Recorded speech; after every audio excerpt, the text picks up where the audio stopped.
फिर उसको मक्का की सरजमीन पढ़ने के लिए भेज रही है। क्या ये तमाशे हैं? ये एक विजन है। अफराद साजी कैसे की जाती है, हीरे कैसे उठाए जाते हैं और उन्हें कैसे तराशा जाता है और कीमती बनाया जाता है। और जौहरी की निगाहें जब हीरा पहचानती हैं तो दुनिया आखिर कहने पर मजबूर होती है कि वाकईतन वो अफराद शिनास थे। और जब ये चीज़ें नहीं होती तो उसका बदतरीन खमियाजा भी हमें भुगतना पड़ता है। जब से सोना पीतल एक भाव तुलने लगा है तो हमारे यहाँ कोई नया एपीजे अब्दुल कलाम नहीं पैदा होता।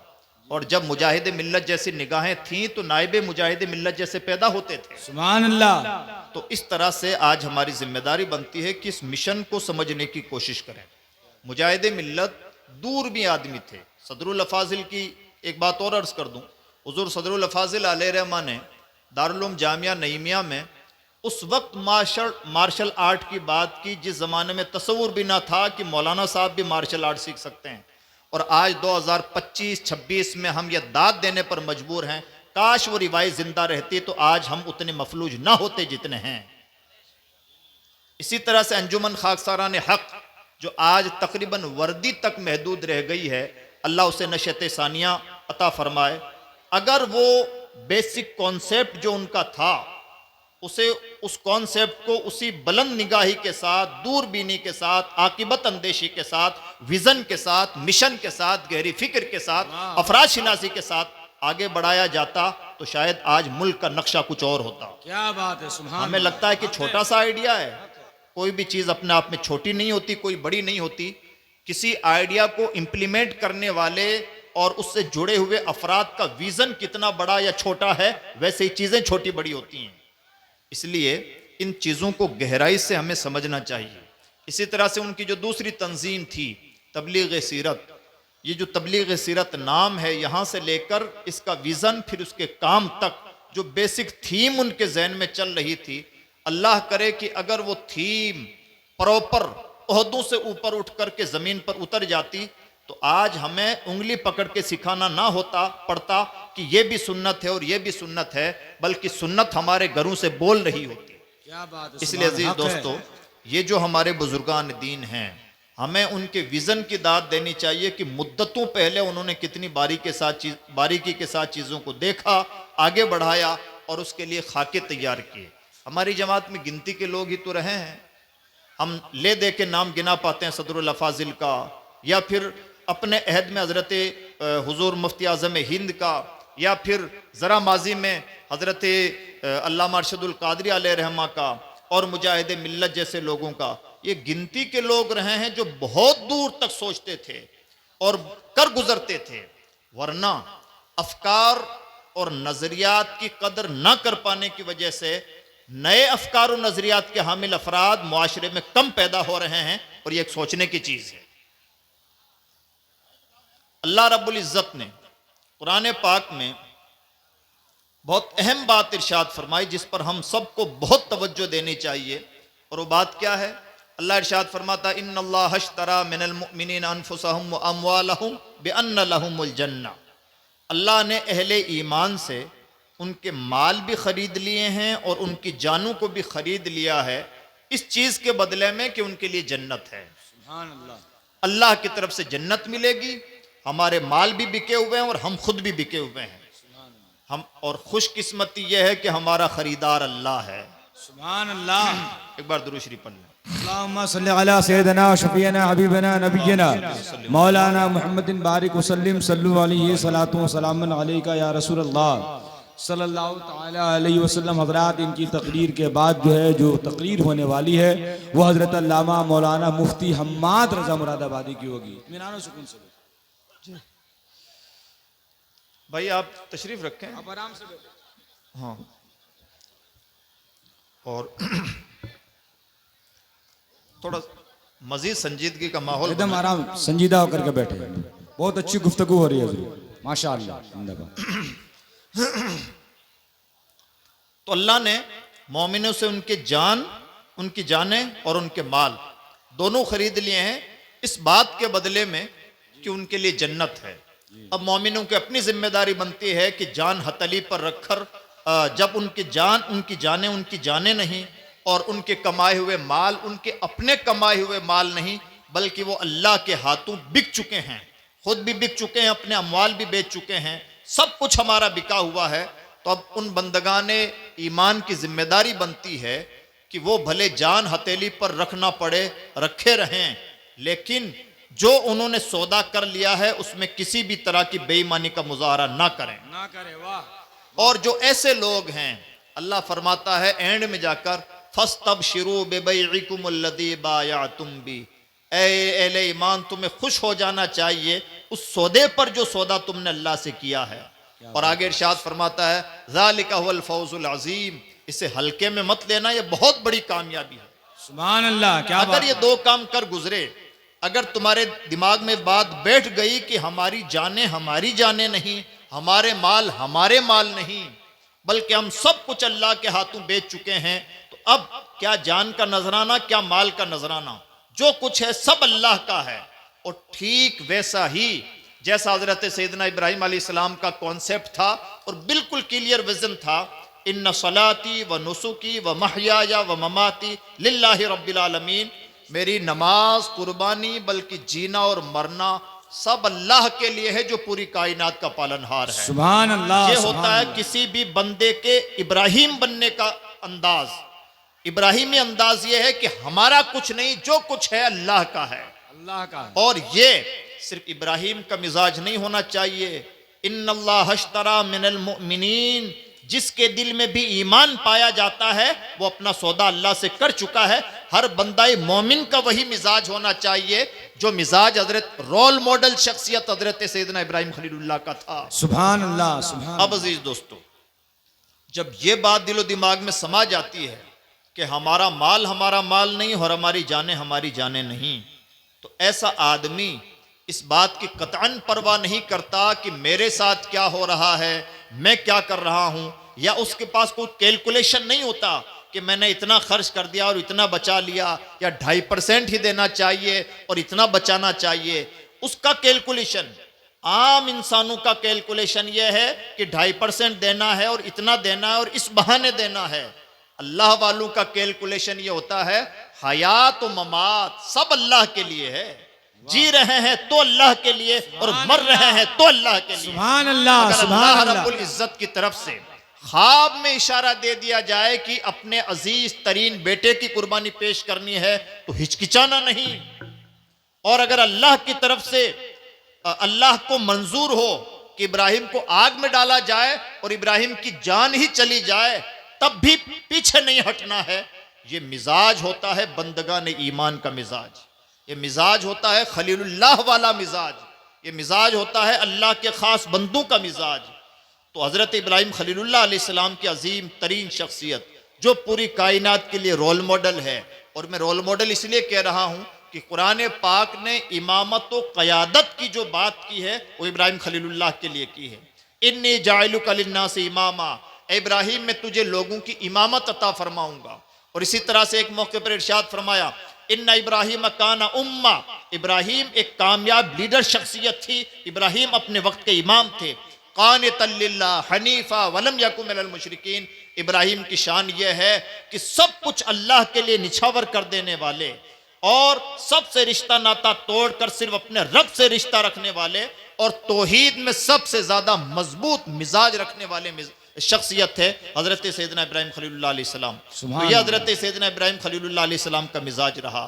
इसका जो लो लेवल होता है, बहुत लो लेवल, वो ये होता है कि बंदा माल कमाने से पहले खूब छान फटक ले कि ये माल मैं जो कमा रहा हूं पहले से सौदा कर चुका हूं कि मेरा इन फ्यूचर कमाया जाने वाला माल भी अल्लाह का माल है। और जब अल्लाह के लिए बंदा कमा रहा है तो उसमें किसी तरह का खोट नहीं होना चाहिए, उसमें किसी तरह की बेईमानी नहीं होनी चाहिए।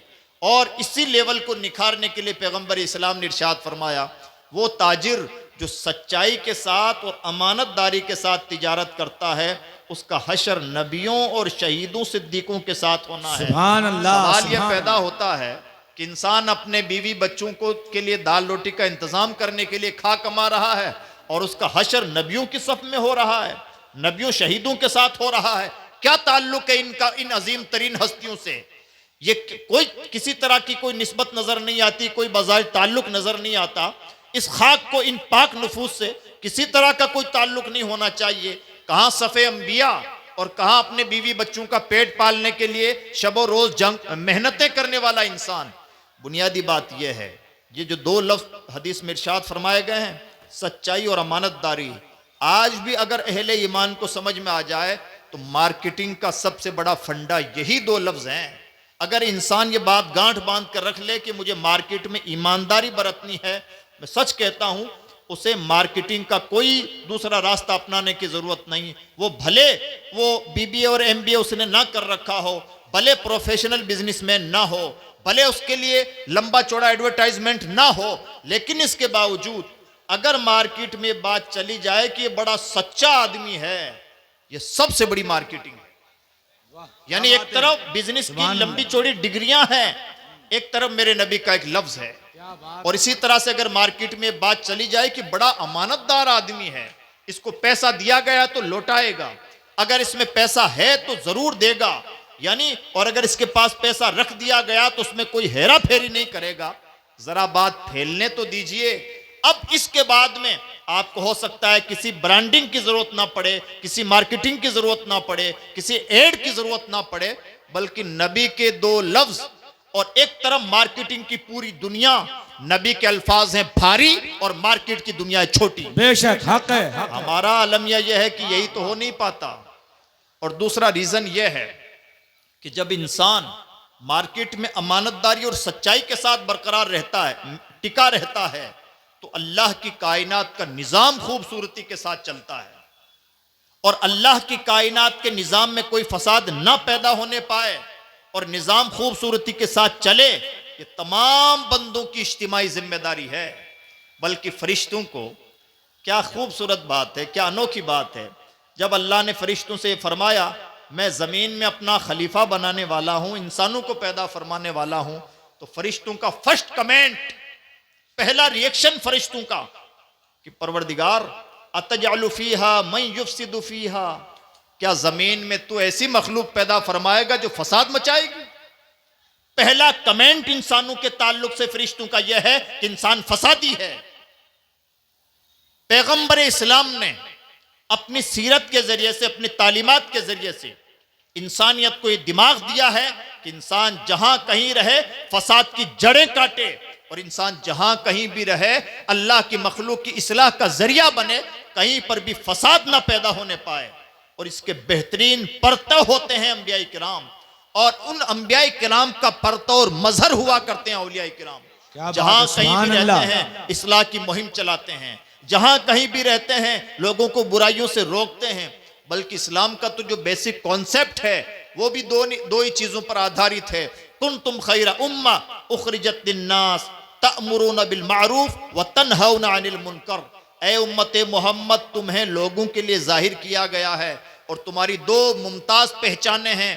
पहली पहचान यह है कि तुम लोगों को भलाइयों का हुक्म देते हो, और दूसरी पहचान यह है कि बुराइयों से रोकते हो। सुभान अल्लाह। ये जो काम है, ये काम करने के सबके अपने अपने अंदाज होते हैं। अल्लाह वालों का ये काम करने का अंदाज ये है कि अल्लाह वाले दिलों को कंट्रोल करते हैं, और जब इंसान का दिल बदल जाता है तो पूरी कायनात का निजाम बदल जाता है।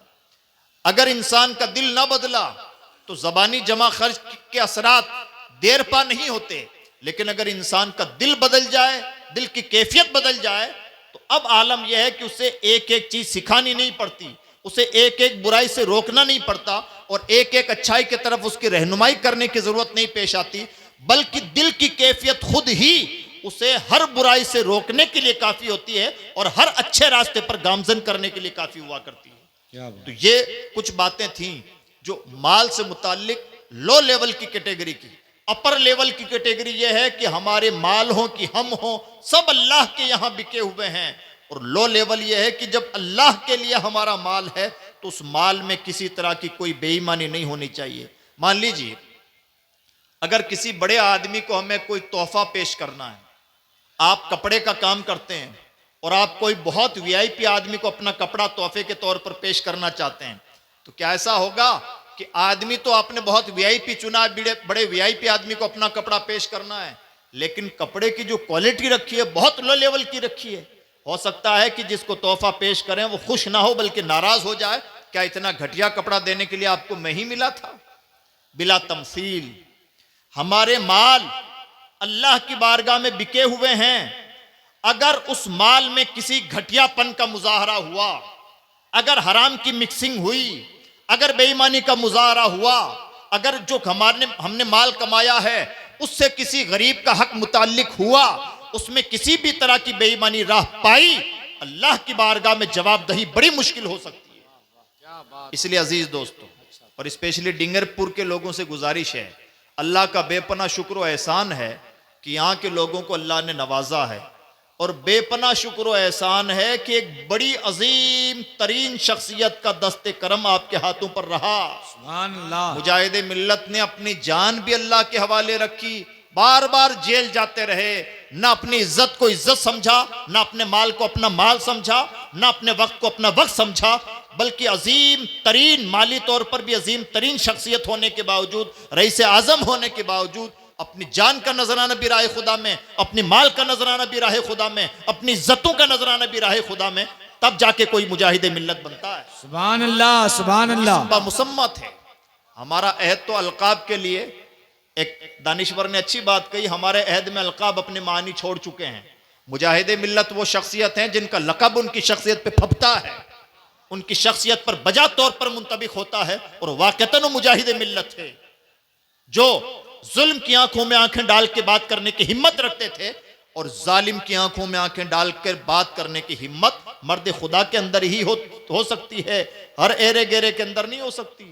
आज तो कहने की बातें नहीं हैं, लेकिन दुम दबाने सी कैफियत नजर आती है। हमा जहद मुजाहिद मिल्लत वो थे, हालात कभी भी जमहूरियत में हालात बहुत ज्यादा साजगार अहले ईमान के हक में कभी नहीं होते, जमहूरियत का मिजाज ही ऐसा रहा है।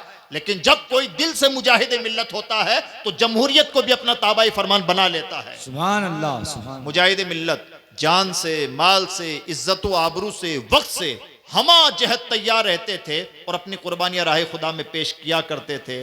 भले उसके लिए जेल जाना पड़े गए, भले उसके लिए सजाएं झेलनी पड़ी झेली, भले उसके लिए कोर्ट कचहरियों के चक्कर लगाने पड़े लगाए, भले उसके लिए किसी बड़े आदमी के दरवाजे पर बार बार आना जाना पड़ा आए गए, लेकिन कभी भी अल्लाह के रसूल के मिशन से समझौता नहीं किया। बल्कि सऊदी अरब में तो उनकी जो तारीख रही, जानबूझ करके अलग से नमाज पढ़ते थे ताकि लोगों को ये बताने का मौका मिल जाए कि नबी के गुस्ताखों के पीछे नमाज नहीं होती, जानबूझ के पढ़ रहे हैं ताकि लोग पूछें कि जनाब आप अलग से क्यों नमाज पढ़ रहे हैं। अलग से इसलिए पढ़ रहा हूं कि आपने जिनके पीछे पढ़ी है उनका सरे रिश्ता गुस्ताखों से मिलता है और गुस्ताखों के पीछे नमाज नहीं अदा नहीं होती। वाह वाह। यानी जानबूझ करके अपना सर ओखली में देने वाला काम किया है मुजाहिद मिल्लत में, तब मुजाहिद मिल्लत कहलाते हैं। ये मिजाज रहा और यही मिजाज मोमिनाना मिजाज है। और जब मोमिनाना मिजाज पैदा होता है तो एक आदमी एक दुनिया तक महदूद नहीं रहता, इल्मी तौर पर भी वो बड़ा हो जाता है, फिक्री तौर पर भी बड़ा हो जाता है, हमा जहत वो शख्सियत बड़ी हो जाती है। हम हज़रत सैयदना अबू बकर सिद्दीक को निगाह इश्क से देखते हैं और हम ये पाते हैं कि रसूलुल्लाह के अजीम दीवाने हैं, यार गार हैं। कभी इस निगाह से भी हज़रत अबू बकर सिद्दीक को देखिए कि अबू बकर सिद्दीक अक्लमंद कितने थे, तो एहसास होगा कि जिसको हमने दीवाना समझ रखा था वो अकल की भी जान है। बेहतरीन एग्जाम्पल है कि जब पैगंबर इस्लाम का विसाल हुआ, हुजूर नबी अकरम सल्लल्लाहु अलैहि वसल्लम ने विसाल से पहले हजरत उसामा इब्ने ज़ैद की सरबराही में एक लश्कर रवाना फरमा दिया था, और वो लश्कर रवाना होता इससे पहले हुजूर नबी अकरम सल्लल्लाहु अलैहि वसल्लम का बुलावा आ गया। और अब जाहिर सी बात है कि बड़ा खलफशार मच गया और एक अजब गोमगो की कैफियत सहाबाए किराम की थी। सहाबाए किराम के लिए उससे ज्यादा नाजुक घड़ी कोई नहीं हो सकती कि पैगंबर इस्लाम इस दुनिया से अपने खालिक हकीकी से जा मिले, बल्कि क़यामत तक के लिए अहले ईमान के लिए गम वो गम है जो है एक हदीस पाक में फरमाया गया कि मेरी उम्मत से मौत के वक्त जो तकलीफें, हदीस का मफहूम पेश कर रहा हूं, मौत के वक्त जो तकलीफों में आसानी पैदा होगी और अल्लाह मेरी उम्मत को नवाजेगा, उसका एक रीजन यह है कि मेरी उम्मत को कयामत तक मेरे विसाल का गम लाहिक होता रहेगा।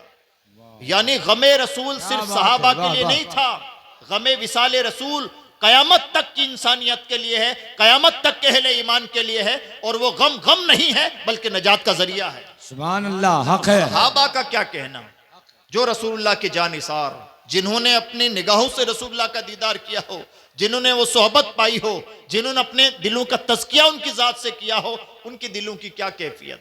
हजरत उस्मान गनी रदी अल्लाह तआला अन्हु के सामने से एक शख्स साहबी गुजरे और हजरत उस्मान ने गनी को सलाम किया, उन्होंने जवाब नहीं दिया। दोबारा सलाम किया, फिर जवाब नहीं दिया। तीसरी बार सलाम किया, फिर भी जवाब नहीं दिया। कज़िया पहुंचा हजरत सैयदना अबू बकर सिद्दीक के पास और कहने लगे कि अमीरुल हजरत उस्मान को मैंने 3 मरतबा सलाम किया, उन्होंने मेरे सलाम का जवाब नहीं दिया। हजरत सैयदना अबू बकर सिद्दीक ने दरियाफ्त फरमाया कि आपने ऐसा क्यों किया। तो हजरत उस्मान ने गनी फरमाते हैं इसने मुझे सलाम ही नहीं किया।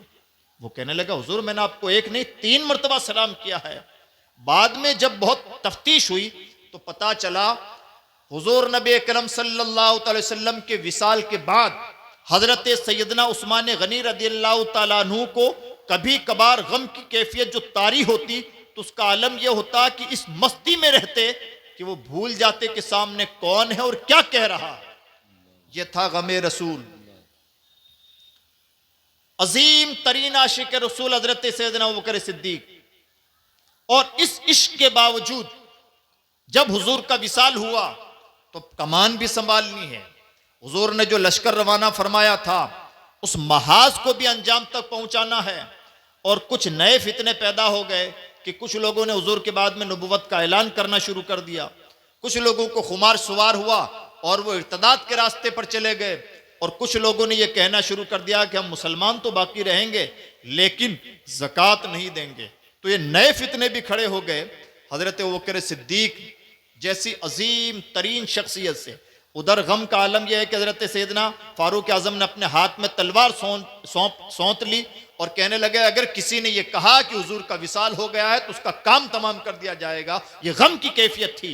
लेकिन इसके बावजूद हजरत अबू बकर सिद्दीक अजीम तरीन आशिक रसूल और अक्ल का आलम यह कि इस नाजुक तरीन सिचुएशन को भी कंट्रोल कर लेते हैं। और एक तरफ से नहीं, इधर सहाबा की तरफ से भी कंट्रोल करते हैं, उधर जो लोग नबुव्वत के दावेदार हैं उनसे भी निपटते हैं, जिन लोगों ने ज़कात देने से इनकार किया है उन्हें भी अंजाम तक पहुंचाते हैं, और जो लोग इस्लाम से बरगश्ता हो गए हैं उनसे भी महाज आ रहा हैं। और चौथा ये कि हुजूर ने जो हजरत ज़ैद इब्न उसामा इब्न ज़ैद रदियल्लाहु ताला अन्हु के सरबराही में लश्कर रवाना फरमाया था, वो महाज भी अपनी जगह कायम था। उस महाज के लिए भी हजरत अबू बकर सिद्दीक रदियल्लाहु ताला अन्हु ने जूं का तू लोगों को भेजा। सहाबा किराम को बड़ी तशवीश लायक हुई और सहाबा कहने लगे कि हुजूर एक छोटा सा लश्कर है, अगर उस लश्कर को इतनी टुकड़ियों में तकसीम कर दिया जाएगा तो लश्कर लश्कर नहीं रह जाएगा बल्कि टुकड़ियां बन जाएंगी। और ऐसे में हो सकता है कि हमारा भरम निकल जाए। और इस वक्त हमारे सामने सबसे बड़ा चैलेंज ये है कि हुजूर के बाद में हम अपना भरम बचाएं। नई दुनिया फतेह हो कि ना हो, हुजूर के बाद में भरम बचाना हमारे लिए सबसे ज्यादा जरूरी है। बार बार सहाबा ने मशवरा दिया। हजरत अबू बकर सिद्दीक ने किसी महाज पर कोई समझौता नहीं किया। और आपका नुक्ता नजर यह था कि हुजूर के जाने के फौरन बाद हम समझौतों पर उतर आए। यह हजरत अबू बकर सिद्दीक का नुक्ता नजर था। सहाबा किराम की तशवीश ये थी कि एक लश्कर से आप कितना काम लेंगे। एक एक लश्कर को अगर 4-4 हिस्सों में डिवाइड किया जाएगा तो टुकड़ियों में तब्दील हो जाएगा और हमारा भ्रम निकल जाएगा। ये बहुत अजीब तरीन और नाजुक तरीन सिचुएशन थी और कोई कमजोर मरहला नहीं था। लेकिन इसके बावजूद हजरत अबू बकर सिद्दीक ने किसी की ना मानी और बतौर अमीरुल मोमिनीन हजरत उसामा का लश्कर भी रवाना किया। जो ज़कात के इनकारी थे उनसे भी महाजारा हुए, जो मुर्तद हो गए थे उन्हें भी अंजाम तक पहुंचाने की कोशिश आपने फरमाई। और जिन लोगों ने ज़कात देने से इनकार कर दिया था, नबुव्वत का ऐलान कर दिया था, आपने उनके पास भी लोगों को भेजा, एक टुकड़े को भेजा। और इस तरह से एक साथ एक लश्कर 4 मैदानों पर महाज आरा रहा।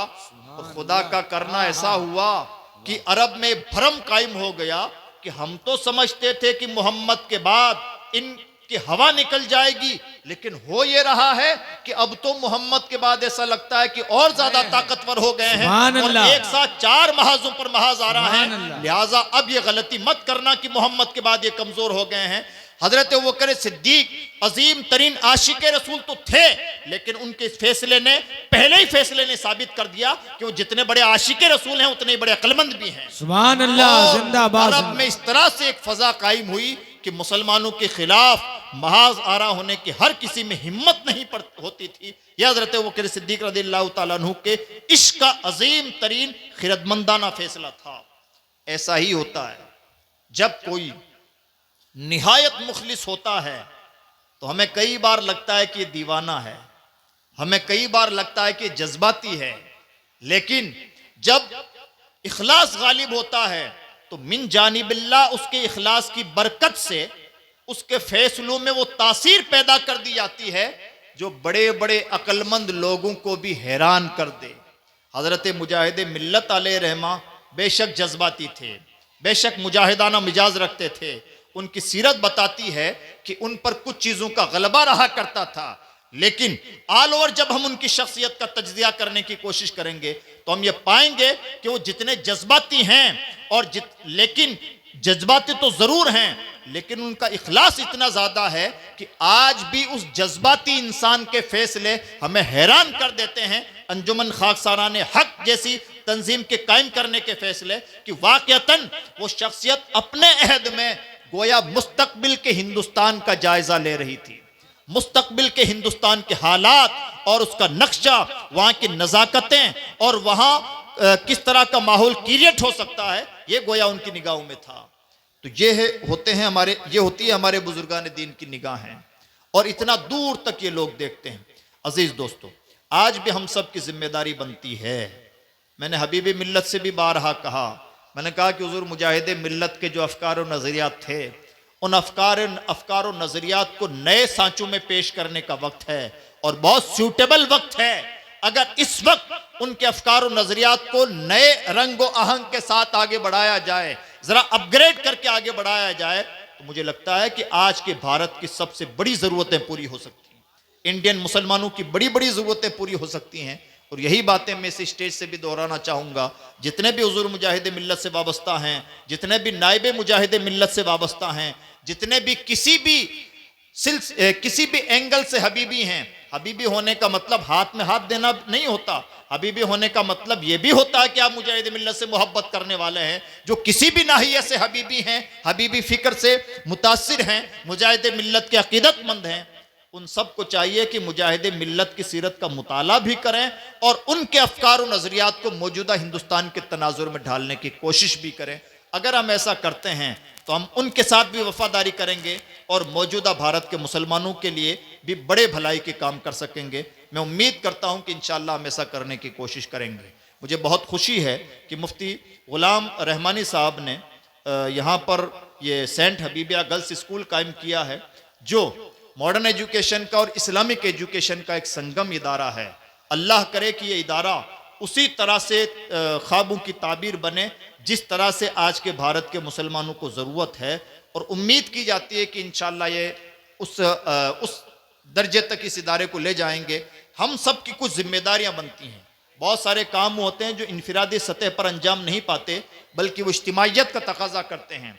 जो मशवरे दे सकते हैं, अच्छे मशवरे दे सकते हैं, वो अच्छे मशवरे दें। जो 2 पैसे दे सकते हैं, पैसे दें। और जो अपने बच्चों का एडमिशन करवा सकते हैं या किसी और का एडमिशन दिलवा सकते हैं, वो एडमिशन दिलवाएं। और जो कुछ नहीं कर सकते, वो पीठ थपथपाएं कि काम बहुत अच्छा करते रहिए। ये हम सब की इज्तिमाई जिम्मेदारी बनती है और आज के हालात हमसे तकाजा करते हैं। हमारा अलमिया यह है कि कई मरतबा हम इतने ज़्यादा नेगेटिव माइंड हो जाते हैं कि ना काम करते हैं ना करने देते हैं। और इस अजीब किस्म की मश्क ने, 70 साला मश्क ने हमें इतना नॉर्मल कर दिया है कि हमारा खून पानी जैसा सस्ता हो गया है। हमारी अपनी कोई कदर नहीं रही, हमारे अपनी हिमायत में खड़े होने वाले लोग नहीं रहे, हमारे अपने अफराद, कीमती अफराद हमारे ही दरमियान से ज़ाय हो जाते हैं और हम रोना ही रोते रह जाते हैं। और हम अपने इन कमजोर कंधों पर उठाकर बहुत सारे लोगों का लाशा उठाकर जीरो से हीरो बना देते हैं, लेकिन सेम टाइम अपने काम के लोगों की कदर करना भी हम नहीं जानते। ये बुराइयां हमें अपने अंदर से खत्म करनी होंगी। आज भी बहुत सारे मुजाहिदी मिल्लत के गुलाम इसी मुआशरे में जिंदा हैं। शर्त यह है कि उन्हें कोई पुश करने वाला हो, उन्हें कोई उठाने वाला हो, उनकी कोई हौसला अफजाई करने वाला हो, उन्हें कोई सही डायरेक्शन दिखाने वाला हो। और याद रखें, कीमती लोग आसमान से नहीं टपकते, इसी जमीन से पैदा होते हैं, इन्हीं हालात से जन्म लेते हैं। हमारी अपनी इज्तिमाई जिम्मेदारी बनती है कि जो कोई भी भला काम कर रहा है उसका सपोर्ट करें, जो नहीं कर रहा है उसे बाकार बनाने की कोशिश करें, जिससे गलतियां हो रही हैं उसकी मुखलिसाना इस्लाह करें, और कम से कम ये तो ना करें कि भले काम के रास्ते में रोड़ा डालें। यह हम सब की इज्तिमाई जिम्मेदारियां बनती हैं। मैं उम्मीद करता हूं कि इंशाअल्लाह हम ऐसा करने की कोशिश करेंगे। अल्लाह ने आपको